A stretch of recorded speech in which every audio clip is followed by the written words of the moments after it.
Hello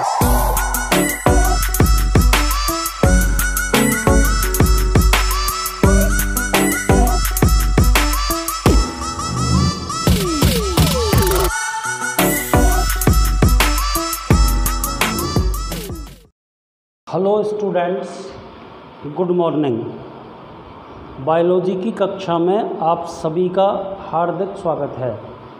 ठीक है, तो देखो बेटा, अपन प्लांट फिजियोलॉजी पढ़ रहे हैं पिछले कुछ दिनों से, और बेटा मैं लगातार आगे बढ़ता जा रहा हूँ। आपको पता है कि मैं अब तक बायोलॉजी के टोटल 7 लेसन ख़त्म कर चुका हूँ, जिसमें 4 तो फर्स्ट यूनिट के लेसन थे और 3 लेसन बेटा अपन फिजियोलॉजी के पढ़ चुके हैं। आज अपन लेसन नंबर 8 पादपों में खनिज पोषण स्टार्ट कर रहे हैं। ठीक है बेटा, तो देखो ये तो मैंने पाठ का नाम लिख दिया है ना।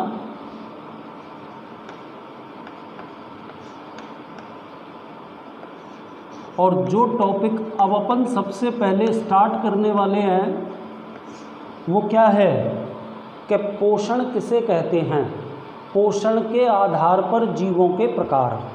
ठीक है बेटा, तो देखो सबसे पहले तो मैं बोर्ड पे यहाँ लिख रहा हूँ पोषण, इसकी परिभाषा लिखेंगे है ना।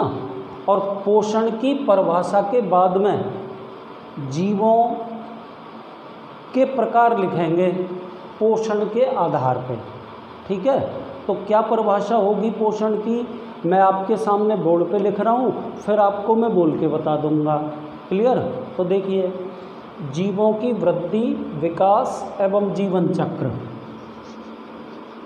जीवों की वृद्धि, विकास व जीवन चक्र को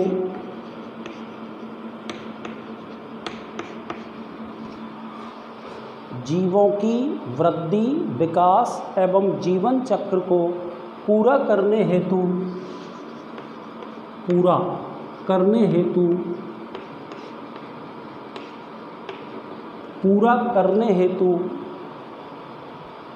जिन पदार्थों को बाहर से ग्रहण किया जाता है, जिन पदार्थों को बाहर से ग्रहण किया जाता है,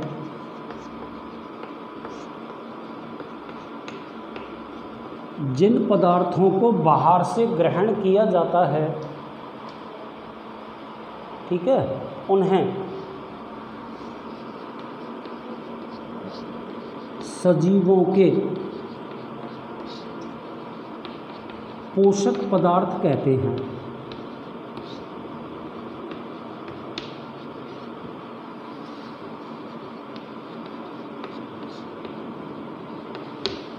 ठीक है, व इन पदार्थों को प्राप्त करना, ग्रहण करना पोषण कहलाता है। तो बेटा ये तो पोषण की परिभाषा हो गई। ठीक है, एक बार मैं दोबारा से आपके सामने रिपीट कर देता हूँ कि पोषण किसे कहते हैं। तो देखिए आप बोर्ड पे, जीवों की वृद्धि, विकास एवं जीवन चक्र को पूरा करने हेतु जिन पदार्थों को बाहर से ग्रहण किया जाता है, तो बेटा ये पदार्थ तो कहलाते हैं जनरली पोषक पदार्थ। सुन लिया? और प्रक्रिया कहलाती है पोषण। अर्थात पोषण वह प्रक्रिया है जिसके अंतर्गत जीव वृद्धि, विकास एवं जीवन चक्र को पूरा करने के लिए बाह्य साधनों से विभिन्न पोषक पदार्थ प्राप्त करते हैं। बैठ गया आपके समझ में? एक बार मैं दोबारा बोल रहा हूँ कि बेटा पोषण वह प्रक्रिया है जिसके द्वारा सजीव विभिन्न बाह्य साधनों से अनेक पोषक पदार्थ प्राप्त करते हैं। किसके लिए बेटा? वृद्धि और विकास के लिए तथा अपने जीवन की विभिन्न उपापचयी क्रियाओं को पूर्ण करने हेतु। क्लियर बेटा? आगे चलिए। पोषण के आधार पर सजीवों के प्रकार, ठीक है ना। तो पोषण के आधार पर सजीवों को दो प्रकारों में विभक्त करते हैं। एक तो अपन पढ़ेंगे बेटा परपोषित जीव, और दूसरे अपन पढ़ेंगे बेटा स्वपोषित जीव। ठीक, क्या पढ़ रहे हैं बेटा अपन? पोषण के आधार पर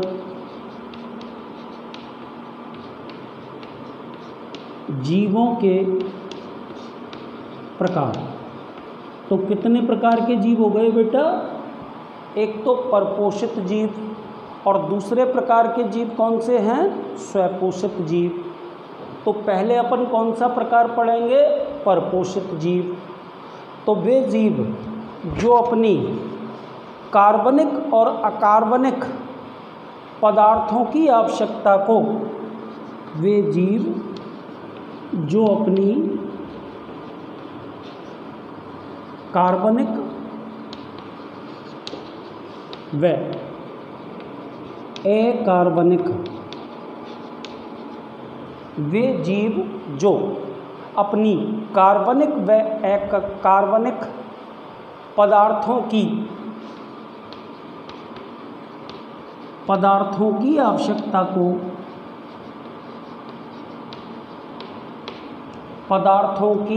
आवश्यकता को पूरा करने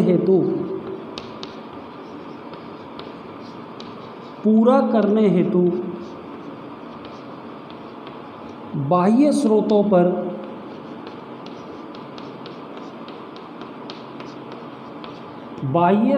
पर निर्भर रहते हैं।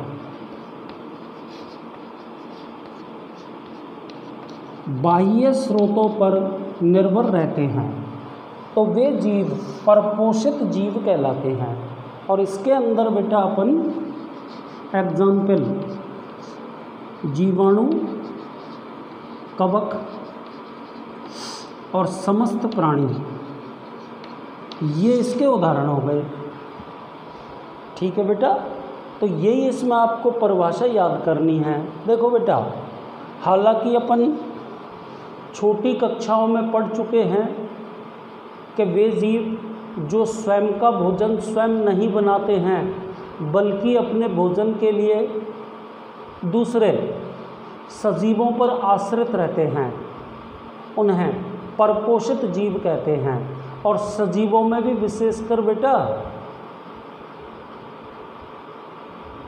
पादपों पर या अन्य जंतुओं पर, है ना।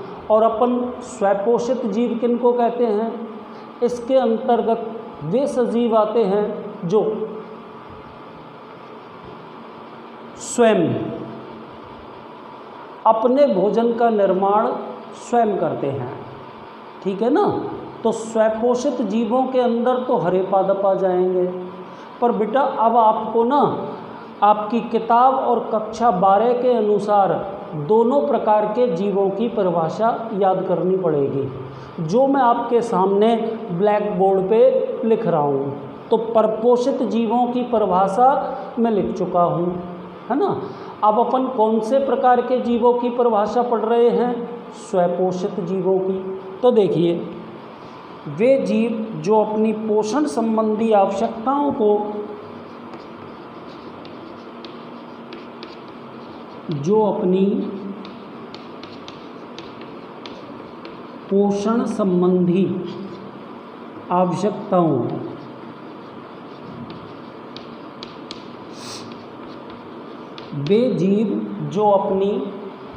संबंधी आवश्यकताओं को पूरा करने हेतु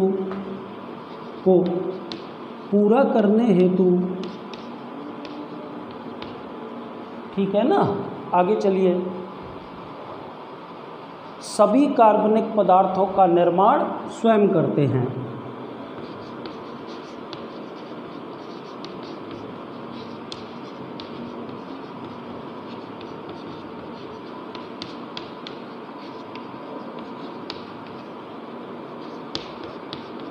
स्वयं करते हैं,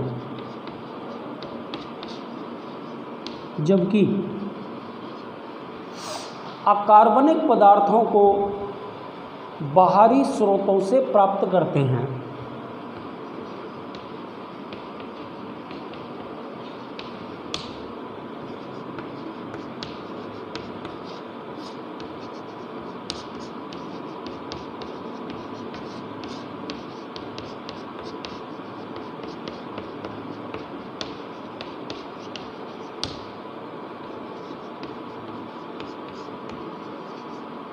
कैसे जीव कहलाते हैं बेटा? स्वपोषित जीव कहलाते हैं। और इसके अंदर बेटा कुछ जीवाणु व हरे पादप ये आते हैं। ठीक है भाई साहब, तो आप मेरी बात को ध्यान से सुनें। देखिए, सबसे पहले तो आपको मैंने पोषण की परिभाषा बताई कि बेटा जो सजीव प्राणी होते हैं वो अपने वृद्धि, विकास एवं जीवन चक्र को पूरा करने के लिए विभिन्न पदार्थ बाह्य स्रोतों से प्राप्त करते हैं। ठीक है ना? तो ऐसे पदार्थों को तो पोषक पदार्थ कहते हैं। और बेटा पोषक पदार्थों को ग्रहण करने की प्रक्रिया पोषण कहलाती है। ठीक है? आगे आपने ये पढ़ा कि पोषण के आधार पर सजीवों को दो प्रकारों में विभक्त करते हैं। एक प्रकार के जीव तो आपने पढ़े परपोषित जीव, और दूसरे प्रकार के जीव आपने पढ़े स्वपोषित जीव, है ना? तो नंबर 1 पे क्या लिखा है बेटा? परपोषित जीव। परिभाषा को सुने कि वे जीव जो अपनी कार्बनिक एवं अकार्बनिक पदार्थों संबंधी आवश्यकताओं को पूरा करने हेतु बाह्य स्रोतों पर आश्रित रहते हैं। लिखा है बेटा सारी बात। ऐसे जीवों को परपोषित जीव कहते हैं। और परपोषित जीवों के अंदर कौन कौन आते हैं बेटा? जीवाणु, कवक और प्राणी। तो ये तो बेटा परपोषित जीव का खत्म हो गया। दूसरा अपन पढ़ेंगे स्वपोषित जीव, दूसरा प्रकार हो गया, है ना? इसमें अपन क्या बोलेंगे कि वे जीव जो अपनी पोषण संबंधी आवश्यकताओं को पूरा करने हेतु सभी कार्बनिक पदार्थों का निर्माण तो स्वयं करते हैं। ठीक है बेटा? लेकिन अकार्बनिक पदार्थों को बाह्य स्रोतों से प्राप्त करते हैं। ऐसे जीवों को स्वपोषित जीव कहते हैं। और बेटा विशेष रूप से स्वपोषित जीवों के अंदर हरे पादप आते हैं। कौन आते हैं बेटा? हरे पौधे। सुन लिया? और उसके अलावा कुछ जीवाणु भी स्वपोषित, एक्चुअल में स्वपोषित जीव दो प्रकार के होते हैं, प्रकाश संश्लेषी और रसायन संश्लेषी। तो प्रकाश संश्लेषी तो वो होते हैं जो प्रकाश संश्लेषण की क्रिया द्वारा स्वयं के लिए भोजन का निर्माण स्वयं करते हैं। कार्बनिक पदार्थ स्वयं निर्मित करते हैं, लेकिन कार्बनिक पदार्थों के निर्माण हेतु अकार्बनिक पदार्थ बाह्य स्रोतों से प्राप्त करते हैं। सुन लिया? और दूसरे प्रकार के रसायन संश्लेषी हो गए बेटा। इसके अंदर कुछ जीवाणु आते हैं जो रासायनिक पदार्थों का उपयोग करके स्वयं के लिए भोजन का निर्माण स्वयं करते हैं। ठीक है? तो इस तरह से बेटा अपना इस पाठ का पहला प्रश्न खत्म हो गया। क्या था बेटा अपना पहला प्रश्न? कि भाई पोषण किसे कहते हैं और पोषण के आधार पर जीवों के प्रकार लिखिए।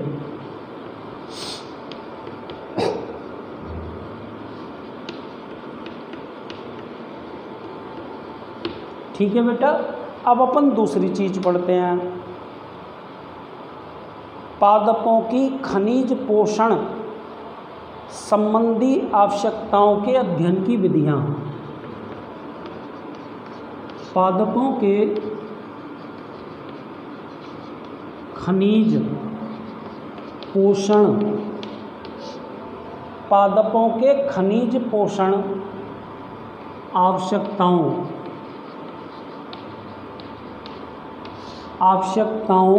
के अध्ययन की विधियां। अध्ययन की विधियां। तो यहाँ पर बेटा अपन 3 विधियों के बारे में पढ़ेंगे। एक तो पढ़ेंगे बेटा पादप भस्म का विश्लेषण। पहली विधि है जिसमें आपको मैं पादप भस्म के निर्माण की क्रिया बताऊंगा और साथ ही उसका उपयोग भी बताया जाएगा। दूसरी विधि अपन पढ़ेंगे बालू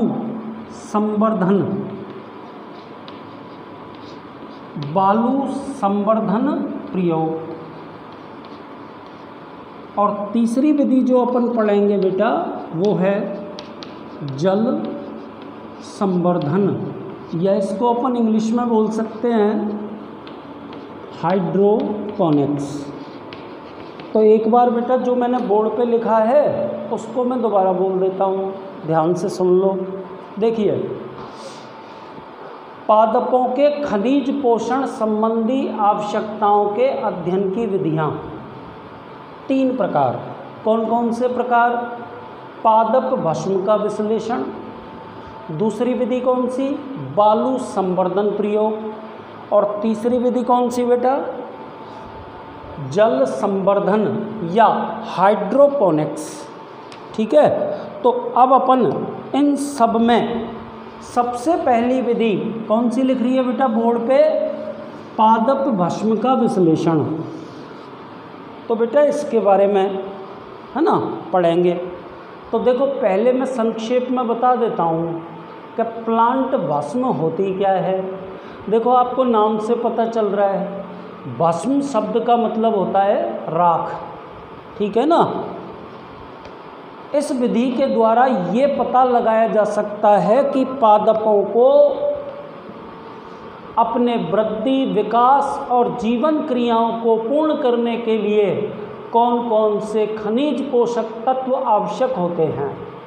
ठीक है बेटा, यदि किसी ताजे पौधे या उसकी किसी शाखा को 60 से 70 डिग्री सेंटीग्रेड पर गर्म किया जाता है, ठीक है ना, तो उस स्थिति में उस पादप की समस्त कोशिकाओं का जल निकलकर यानी कि वाष्प बनकर उत्सर्जित हो जाता है और आपको ना पादप का जो भार प्राप्त होगा उसे पादप का शुष्क भार कहते हैं। ठीक है बेटा, और जब पादप के शुष्क भार को 600 से 800 डिग्री सेंटीग्रेड पर भट्टी में गर्म किया जाता है तो बेटा जितने भी कार्बनिक अंश उस पादप में उपस्थित हैं वो विभिन्न गैसों के रूप में उस भस्म से पृथक हो जाते हैं, जैसे ammonia, CO2, carbon monoxide, SO2, carbon dioxide के रूप में समस्त कार्बनिक अंश उस पादप भस्म से निष्कासित कर दिए जाते हैं। सुन लिया बेटा। अब जो शेष अकार्बनिक पदार्थ हैं वो उस पादप भस्म के अंदर उपस्थित होते हैं। ठीक है, यदि पादप भस्म का रासायनिक विश्लेषण किया जाता है तो उसके अंदर विभिन्न प्रकार के खनिज पोषक तत्व पाए जाते हैं। सुन लिया। तो कुल मिलाकर ये बात सामने आई कि पादप भस्म के विश्लेषण द्वारा इस बात का पता लगाया जा सकता है कि कौन कौन से तत्व पादपों की स्वस्थ वृद्धि और विकास हेतु आवश्यक होते हैं। तो बेटा ये पूरी कहानी मैंने संक्षेप में आपको बता दी। अब मैं ये पूरी कहानी आपके सामने ब्लैक बोर्ड पे लिख रहा हूँ, ठीक है। तो अपना हेडिंग नंबर पहले कौन सा लिखेंगे अपन?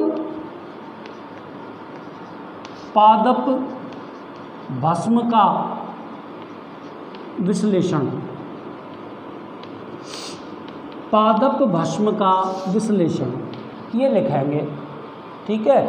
इस विधि द्वारा यह पता लगाया जाता है कि इस विधि द्वारा पता लगाया जाता है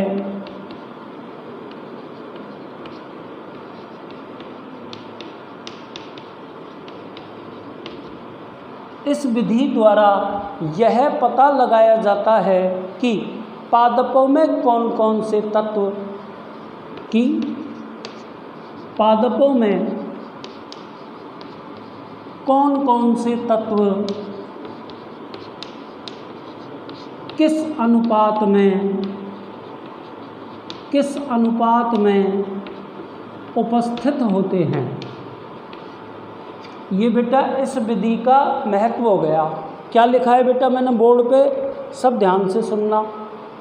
मैंने ये लिखा है कि इस विधि द्वारा यह पता लगाया जाता है कि पादपों में कौन कौन से तत्व किस अनुपात में उपस्थित होते हैं, ठीक है बेटा। अब अपन इस विधि के बारे में पढ़ेंगे, ठीक है। तो देखो, किसी ताजे पौधे या उसकी शाखा को 70 से 80 डिग्री सेंटीग्रेड ताप पर 70 से 80 डिग्री सेंटीग्रेड ताप पर 1 से 2 दिन के लिए गर्म किया जाता है, ठीक है बेटा। तो उसके शरीर का समस्त जल बाष्पीकृत होकर पादप से पृथक हो जाता है और आपको शुष्क भार प्राप्त होता है। पादप का शुष्क भार प्राप्त होता है। यदि पादप के शुष्क भार को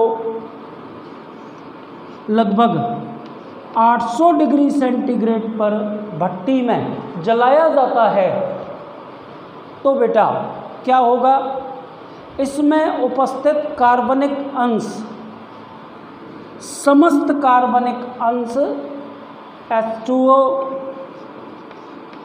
SO2, CO2, carbon monoxide, ammonia, nitrogen आदि के रूप में बाहर निकल जाते हैं, ठीक है ना। तथा शेष राख में केवल अकार्बनिक अवाष्पशील खनिज शेष रहते हैं। सुन लिया? तो ये जो राख आपको प्राप्त हुई, इसी राख को अपन पादप भस्म कहते हैं। तो बेटा जब पादप भस्म का रासायनिक विश्लेषण किया जाता है तो इसमें विभिन्न प्रकार के अकार्बनिक खनिज पोषक तत्व देखे जाते हैं, ठीक है। तो एक बार बेटा मैं ये पूरी की पूरी प्रक्रिया आपको दोबारा से बता रहा हूँ, ध्यान से सुन लें। तो अपन ने हेडिंग नंबर फर्स्ट क्या पढ़ा बेटा? पादप भस्म का विश्लेषण। सबसे पहले तो इसमें मैंने आपको बताया कि इस विधि द्वारा यह पता लगाया जाता है कि पादपों में कौन कौन से तत्व किस अनुपात में उपस्थित होते हैं, ठीक है। इस विधि में क्या करते हैं बेटा, सबसे पहले किसी ताज़े पादप या उसकी शाखा को लगभग 70 डिग्री सेंटीग्रेड पर गर्म किया जाता है तो संपूर्ण पादप की कोशिकाओं में उपस्थित जल बाष्पीकृत होकर निकल जाता है और इस प्रकार जो पादप का भार आपको प्राप्त होता है उसे उस पादप का शुष्क भार कहते हैं। जब पादप के शुष्क भार को 800 डिग्री सेंटीग्रेड पर भट्टी में गर्म किया जाता है, ठीक है बेटा, 800 डिग्री सेंटीग्रेड पर भट्टी में गर्म किया जाता है तो बेटा आपको राख प्राप्त होगी और वही राख पादप भस्म कहलाएगी। तो जब आप पादप के शुष्क भार को लगभग 800 डिग्री सेंटीग्रेड पर जलाते हैं तो पादप में उपस्थित समस्त कार्बनिक अंश, वाष्पशील अंश गैसों के रूप में ammonia, nitrogen, CO2, carbon monoxide, sulphur dioxide आदि गैसों के रूप में बाहर निकल जाता है और पादप भस्म के अंदर केवल अबाष्पशील अकार्बनिक पदार्थ उपस्थित होते हैं। बैठ गई समझ में? जब इस पादप भस्म का रासायनिक विश्लेषण किया जाता है तो इसमें विभिन्न प्रकार के पदार्थ प्राप्त होते हैं, ठीक है। तो रासायनिक विश्लेषण से ये पता किया जा सकता है कि कौन कौन से तत्व पादपों में किस अनुपात में उपस्थित होते हैं। तो बेटा आज अपन ने सबसे पहले तो क्या पढ़ा कि भाई पोषण किसे कहते हैं और पोषण के आधार पर जीवों के प्रकार कौन से हैं, ठीक है बेटा। और दूसरी बात जो अपन ने पढ़ी कि पादपों की खनिज पोषक संबंधी आवश्यकताओं की पूर्ति किस प्रकार की जाती है, तो उसमें अपन 3 विधियां पढ़ रहे हैं। सबसे पहली विधि जो आज अपन ने ख़त्म कर दी, पादप भस्म विश्लेषण। कल अपन शुरू करेंगे बेटा बालू संवर्धन प्रयोग से और उसके बाद में जल संवर्धन या हाइड्रोपोनिक्स विधि, ठीक है। इसी के साथ आज के लिए इतना ही, धन्यवाद।